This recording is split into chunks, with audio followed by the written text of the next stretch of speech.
श्री राधे। आप सभी को रमा एकादशी की बहुत बहुत शुभकामनाएं। आज हम सुनेंगे रमा एकादशी व्रत कथा।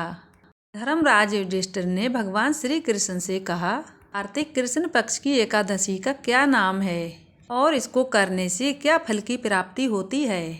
आप मुझे कृपा करके विस्तार पूर्वक से बताइए। भगवान श्री कृष्ण ने कहा, कार्तिक कृष्ण पक्ष की एकादशी का नाम रमा है। ये एकादशी बड़े बड़े पापों को नष्ट कर देती है। इसका महात्म मैं तुमको बताता हूँ, ध्यान पूर्वक सुनो। प्राचीन काल में मुचुकुंद नाम का एक राजा था। उसकी इंद्र के साथ काफी अच्छी मित्रता थी। साथ ही एवं कुबेर, वरुण और विभीषण भी उसके मित्र थे। यह राजा बहुत ही धर्मात्मा, विष्णु भक्त और न्यायप्रिय था। इस राजा की एक कन्या थी जिसका नाम चंद्रभागा था और उस कन्या का विवाह चंद्रसेन के पुत्र शोभन के साथ हुआ था।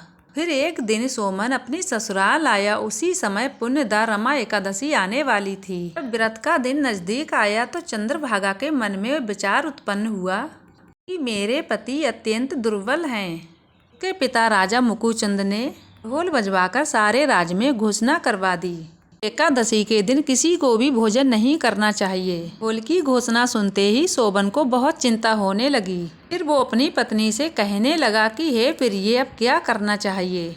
मैं किसी प्रकार से भी भूखा नहीं रह सकता हूँ। मुझे कोई ऐसा उपाय बताओ कि जिससे मेरे प्राण बच जाएं। नहीं तो भूखा रहने से तो मेरे प्राण निकल ही जाएंगे। लेकिन चंद्रभागा कहने लगी, है स्वामी, मेरे पिता के राज्य में कोई भी एकादशी के दिन भोजन नहीं करता है। यहाँ तक कि ऊंट, घोड़ा, गाय, बैल ये सब भी अन्न जल ग्रहण नहीं करते। तो फिर मनुष्य की तो कोई बात ही नहीं की जाएगी। यदि आप भोजन करना चाहते ही हैं तो फिर दूसरे स्थान पर चले जाइए। अगर आप यहीं रहेंगे तो आपको अवश्य ही ये व्रत करना ही पड़ेगा। ये सभी बातें सुनकर शोभन कहने लगा, फिर तो मैं इस व्रत को अवश्य ही करूँगा और जो मेरे भाग्य में होगा वो देखा जाएगा। इस बात का विचार करते हुए शोभन ने व्रत को प्रारंभ कर दिया। फिर शोभन इस दिन भूख प्यास के मारे अत्यंत पीड़ित होने लगा।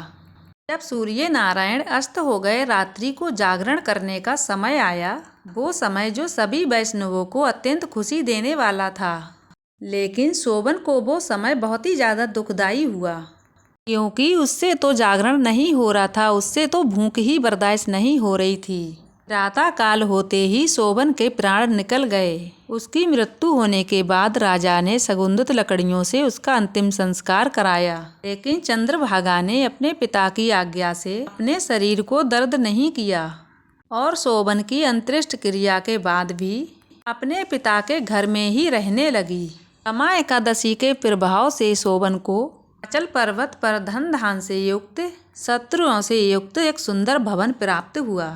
वह भवन एक सुंदर रत्नों से सजा हुआ था और वहाँ सुंदर सुंदर अप्सराएं भी थी। वहाँ सिंहासन पर अरुण ऐसा शोभायमान था, मानो कि दूसरा इंद्र विराजमान हो। एक समय मुचुकुंद नगर में रहने वाला एक सूम शर्मा नामक ब्राह्मण घूमता फिरता उधर जा पहुंचा और उसने शोभन को वहां पर पहचान लिया कि ये तो राजा का जमाई शोभन है। वो उसको बार बार देखने लगा और ये सोचकर उसके पास पहुंचा और शोभन ने भी उस ब्राह्मण को पहचान लिया। शोभन अपने आसन से उठकर उसके पास पहुंचा और ब्राह्मण को प्रणाम करके कुशल होने का प्रश्न किया। फिर ब्राह्मण ने कहा कि राजा मुकुचंद और आपकी पत्नी कुशल हैं, परंतु हे राजन, हमें ये बात सोचकर आश्चर्य हो रहा है। आप हमें अपना वृत्तांत बताइए। जो सुंदर नगर ना कभी किसी ने देखा ना कभी किसी ने सुना, वो आपको कैसे प्राप्त हुआ? तब शोभन कहने लगे, कार्तिक मास के कृष्ण पक्ष की रमा एकादशी व्रत करने से मुझे ये नगर प्राप्त हुआ है, परंतु ये अस्त्र है, ये अस्त्र ही हो जाएगा। ऐसा कोई उपाय कीजिए। ब्राह्मण कहने लगे, हे राजन, ये अस्त्र क्यों नहीं है और ये कैसे अस्त्र होगा? आप मुझे बताइए, मैं इसके लिए उपाय जरूर सोचूंगा। शोभन कहने लगे, मैंने इस व्रत को श्रद्धा रहित होकर ही किया है, इसीलिए ये सब कुछ अस्त्र है। इसीलिए ये सब कुछ अस्त्र है। यदि आप कुचंद की कन्या चंद्रभागा को ये सब बता दें तो फिर से अस्त्र हो जाएगा। ये सब बात सुनकर ब्राह्मण ने अपने नगर में आकर चंद्रभागा को सारा विस्तार बता दिया। ब्राह्मण के वचन सुनकर चंद्रभागा अत्यंत प्रसन्न हुई और ब्राह्मण से कहने लगी, हे ब्राह्मण, ये सब बातें आपने प्रत्यक्ष देखी हैं या सपने बता रहे हैं? ब्राह्मण कहने लगे, हे पुत्री, मैंने तुम्हारे पति को अपनी आंखों से देखा है, साथ ही किसी से विजय ना हो ऐसे देवताओं के समान मैंने उनका नगर भी देखा है और उन्होंने कहा है ये नगर स्थिर नहीं है। जिस प्रकार से वो नगर स्थिर रह सके उसका उपाय करना चाहिए। चंद्रभागा कहने लगी, सुनो ब्राह्मण, मुझे भी वहाँ ले चलो। मुझे भी अपने पति देव से मिलने की लालसा हो रही है। मैं अपने किए गए पुण्य से उस नगर को स्थिर बना दूंगी। आप कोई ऐसा कार्य कीजिए जिससे उनका हमारा संयोग हो सके, क्योंकि वियोगी को मिला देना ही महान पुण्य है। सोम शर्मा ब्राह्मण चंद्रभागा की ये सभी बातें सुनकर चंद्रभागा को लेकर मंदराचल पर्वत के समीप वामदेव ऋषि के आश्रम पर जा पहुँचे। वामदेव ऋषि ने चंद्रभागा की सारी बातें सुनकर मंत्रों का उच्चारण करके चंद्रभागा का अभिषेक कर दिया। तब वामदेव ऋषि के मंत्रों के प्रभाव से और चंद्रभागा के एकादशी के प्रभाव से चंद्रभागा का शरीर दिव्य हो गया और वह दिव्य गति को प्राप्त हुई। इसके बाद वह बड़ी प्रसन्नता के साथ अपने पति के पास पहुंची। अपनी प्रिय पत्नी को आता हुआ देखकर शोभन बहुत प्रसन्न हुआ। शोभन ने अपनी पत्नी चंद्रभागा को बुलाकर अपनी बाएं तरफ की ओर बैठा लिया। चंद्रभागा शोभन से कहने लगी, हे प्राणनाथ, आप मेरे पुण्य को स्वीकार कीजिए। अपने पिता के घर जब मैं 8 वर्ष की थी तब से विधि पूर्वक एकादशी के व्रत को श्रद्धा भाव से करती आ रही हूँ।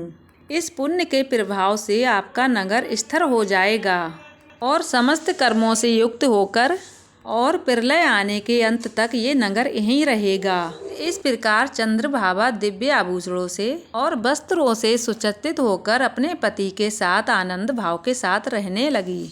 चंद्रभागा के इस प्रकार रमा एकादशी व्रत करने से सभी कष्ट दुख दूर हो गए।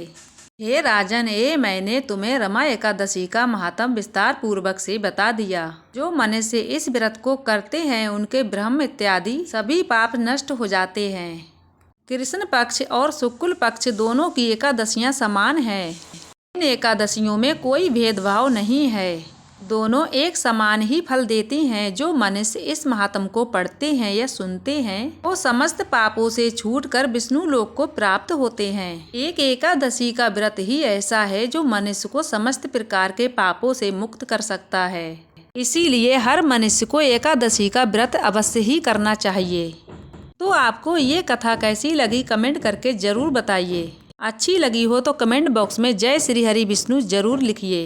मिलूंगी ऐसी एक और वीडियो में, जब तक के लिए जय श्री राधे।